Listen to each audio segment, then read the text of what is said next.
How'd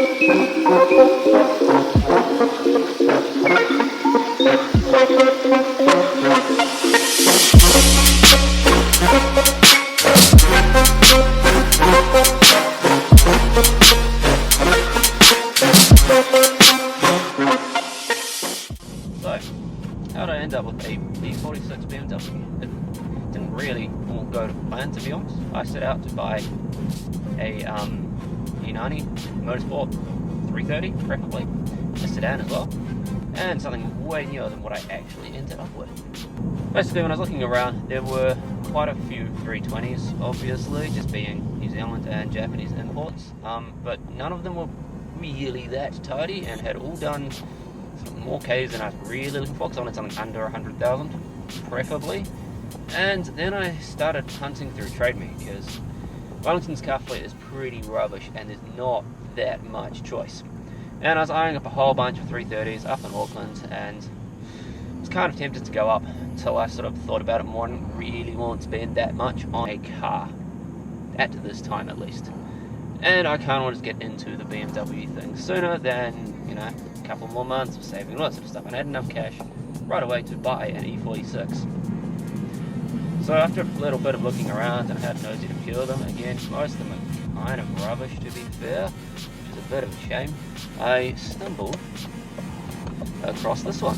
It's basically a 2000 325i station wagon / touring, as BMW like to call it, and it's on 17-inch BBS alloys, which kind of really helps. Obviously it's not an E90, and after test driving admittedly a 320 E90, the cabin does feel dated, but, and this is kind of the thing that really settled it for me, the station wagon I think looks way less dated than the sedans of this generation of car. There's also the fact this was in Wellington. It looks sweet, it's blue, it's a station wagon, it kind of ticked pretty much all of the boxes. It did have wood grain all the way through it when I got it. Thankfully I've managed to replace that now, because let's be honest, wood grain is a bit naff, especially in, you know, something that's meant to be at least a tad sporty.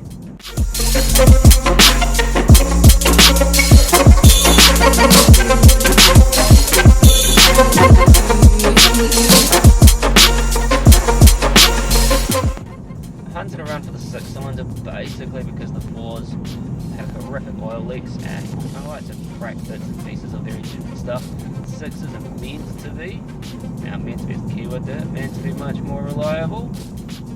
So far, it hasn't been too bad actually.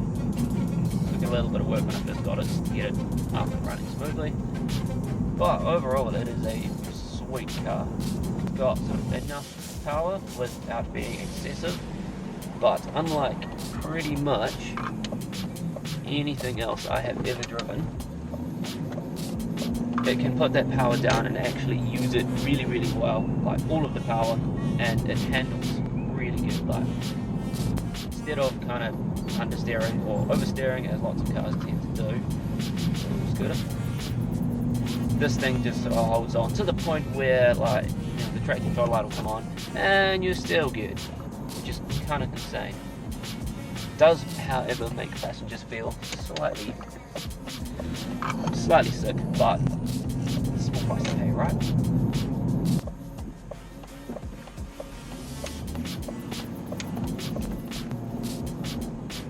So what are the downsides to having an E46 over the E90?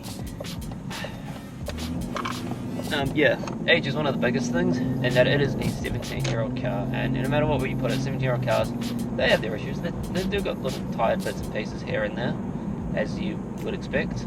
And most of this is pretty tidy, which is kind of why I chose it. There's very few marks on the interior and the exterior, apart from a few stone chips on the front and stuff from New Zealand's awesome roads. Is very tidy, and it had a whole bunch of work done to it, just sort of the standard things that need replacing, diesel valves and van seals and all that sort of wonderful stuff that just wears out as these age.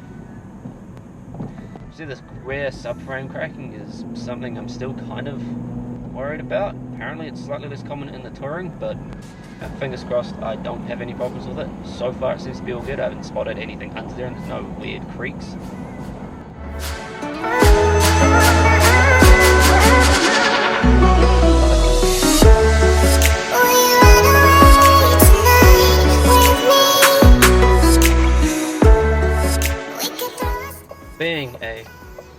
BMW. I was slightly hesitant about the brand association that comes with it. Like, I bought it because it drives nicely. I really don't care too much about the battery, really. Sure, it's nice to see it drive BMW, but you do also get the hatred from it, and people really don't like them. And yet people, I don't know, they don't judge it as such, but people do get angry when you overtake them and stuff like that, which I've never really had in a car before.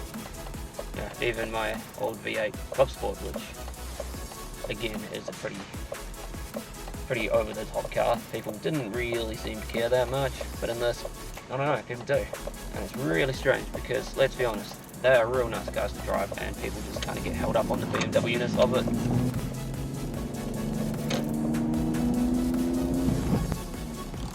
Anyway, that's kind of the gist of how I ended up with this and why. Kind of, anyway. I missed like some important details. But basically, the E90, while awesome, I didn't want to spend that much money on a car. Cars in New Zealand are real expensive, and I wanted a station wagon, which you're dropping a lot of money on an E90 station wagon, so I thought, why not? Let's get an E46, see how it goes. Yeah. Anyway, we're out today to find a car wash. I know that sounds really unexciting, but the new one opened up in Newtown, where you get to wash it yourself versus having the big scrubby things that come down. I always wanted to give it a go on my old truck, but never actually made it in during the day, and I didn't really feel like doing it at night, so I thought we'd give it a go today and get the beamer clean, because it is pretty grubby. Ooh, there's people here.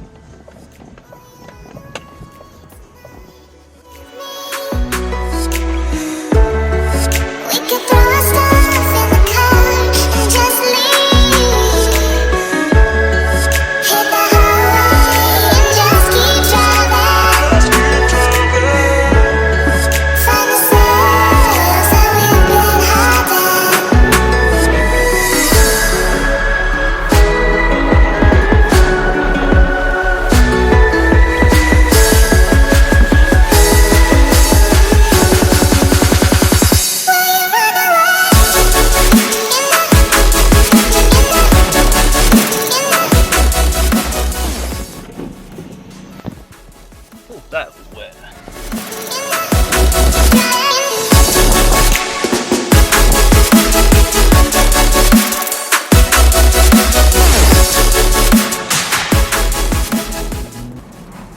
That cost me $8, which I think is reasonable, given how much a brush wash costs. Have a look at the top of my Vic, see how busy it is, and see how well they're washed.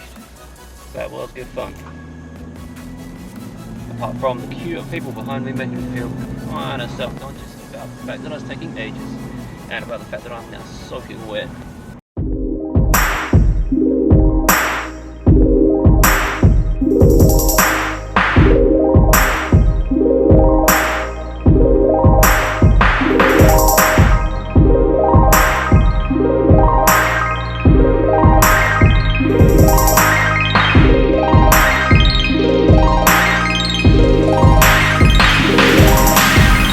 Sweet dreams are made of this. So, did an alright job, as you can possibly tell from those shots.